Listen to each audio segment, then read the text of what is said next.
పేదరిక నిర్మూలన తన ధ్యేయమని అందుకోసమే తాను రాజకీయాల్లోకి వచ్చానని చెప్పారు నెల్లూరు జిల్లా కావలి నియోజకవర్గ స్వతంత్ర అభ్యర్థి పసుపులేటి సుధాకర్.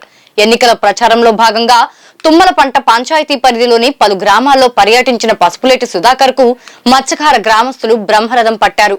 పసుపులేటికి ఘన స్వాగతం పలుకుతూ ఎన్నికల్లో భారీ మెజారిటీతో పసుపులేటి గెలిపిస్తామంటూ నినాదాలు చేశారు. నిస్వార్థంగా తమ గ్రామాల్లో చేసిన అభివృద్ధి సేవా కార్యక్రమాలను ప్రజలంతా గుర్తు చేసుకుంటూ ఆప్యాయంగా పసుపులేటి సుధాకర్ తో మాట్లాడారు. ఇక కావలిలో ఇద్దరు రెడ్లు కలిసి అణగారిన వర్గాలను అణచివేయాలని చూస్తున్నారని మండిపడ్డారు సుధాకర్. బడుగు బలహీన వర్గాల నుంచి వచ్చిన తనను రాజకీయంగా ఎదుర్కోలేక అనవసర దుష్ప్రచారాలు చేస్తున్నారని ధ్వజమెత్తారు. ప్రజలే తను వెనక ఉండి తనను నడిపిస్తున్నారని, కావలి నియోజకవర్గాన్ని కనకపట్నంగా మార్చుకునే బాధ్యత తనదేనని పసుపులేటి సుధాకర్ అన్నారు.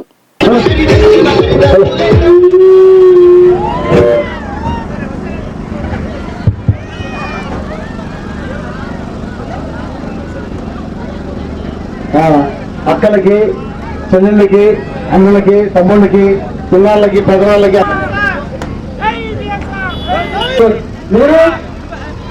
ఉంటావా? అది చక్కగా నేను రాజకీయం మాట్లాడకుండా మన కుటుంబ సమస్యల గురించి మనం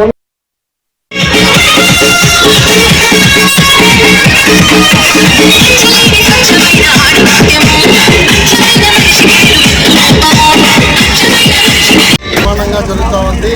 ఇక్కడంతా కూడా ఈ పోస్టల్ బిల్డ్ అంతా కూడా ఆ బంధువర్గం ఎక్కువ కాబట్టి ప్రతి గ్రామంలో కూడా బ్రహ్మరథం పడుతూ ఉన్నారు. ముఖ్యంగా మా అక్కచెల్లెళ్ళు, మా ఆడపడుచులు అందరూ కూడా బ్రహ్మాండంగా ఆర్తలు పట్టి వెల్కమ్ ముగ్గులేసి చాలా కష్టపడి అమ్మకి వెల్కమ్ చెప్తూ ఉన్నారు. చాలా సంతోషం. ఇలాగే మనకు ప్రతి గ్రామంలో కూడా బీసీ వర్గాలు ఎక్కువ ఉన్నాయి. ఇక్కడ బీసీలు, ఎస్సీలు, ఎస్టీలు, మైనార్టీలు కూడా నియోజకవర్గాలు ఎక్కువ ఉన్నారు కాబట్టి చాలా బ్రహ్మరథం పడుతూ ఉన్నారు. ఈరోజు తుమ్మలపేట పంచాయతీలో పర్యటన చేస్తూ ఉన్నాము, ప్రచారం చేస్తూ ఉన్నాము.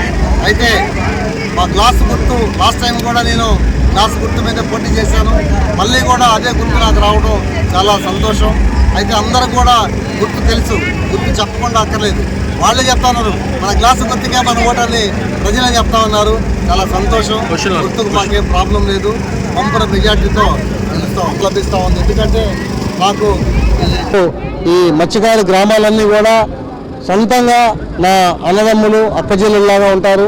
ఎన్నో రోజుల నుంచి నేను ఇక్కడ తిరుగుతూ ఉంటాను, సొంత కుటుంబాల్లో ఉంటారు కాబట్టి నాకు చాలా ఆదరణ ఉంది ఇక్కడ.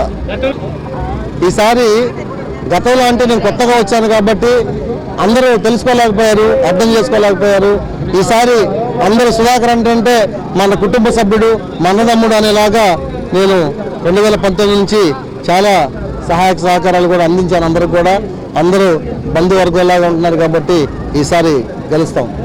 మీరే చూస్తా ఉన్నారు ఇక్కడ వాళ్ళు స్వతంత్ర అభ్యర్థులుగా రెండు పార్టీలు, ఒక పార్టీ అధికార పార్టీ, ఇంకో ప్రతిపక్ష పార్టీ 15 ఏళ్ళు గవర్నమెంట్ ఉన్నప్పుడు కూడా వాళ్ళందరూ వస్తే ఇక్కడ చూసారు కదా ఎంతమంది ఊరు మొత్తం ఇక్కడే ఉన్నారు. అంటే ఇక్కడంతా ఈ నియోజకవర్గంలో ఉన్నదంతా నా జాతి బిడ్డలు, నా జాతి కాబట్టి రెడ్డికి ఓటేసే క్వశ్చనే లేదు, డిపాజిట్లు కూడా లేకుండా పోతారని చెప్పని తెలియజేస్తా ఉన్నా. ఊరికే ఇంతకుముందు అంటే ఎవరో లేరు, అడిగేవాళ్ళు లేరు కాబట్టి ఆ రెడ్డికో ఈ రెడ్డికో ఓటేసేవాళ్ళు ఆ రెడ్డికి ఈ రెడ్డికి తగాదులు పెట్టుకుని విడిపోయి కూడా చేసినటువంటి ఘనత మా వాళ్ళకు ఉంది. కాబట్టి అమాయకంగా ఇంతకాలం గెలిపించారు. ఈ రోజు నుంచి అది జరగదు. బీసీలంతా ఏకమైపోయి రెడ్డిల్ని తరిమి కొట్టే రోజు దగ్గరకు వచ్చింది. ఓటు రూపంలో తరిమి కొడతారు, కర్రలు తీసుకొని కాదు, ఓటు రూపంలో తరిమి కొడతారు. మళ్ళీ ప్రచారం చేస్తారు, రెడ్లంతా తరిమి కొట్టిస్తాడంట మమ్మల్ని అని చెప్పని ప్రచారం చేసి కేసులు పెడతారు. పెట్టినా నాకేం బాగలేదు. మిమ్మల్ని అందరినీ కూడా ఓటు రూపంలో ఇంటికి పంపించే రోజు అతి దగ్గరలో ఉందని చెప్పని తెలియజేస్తా ఉన్నా.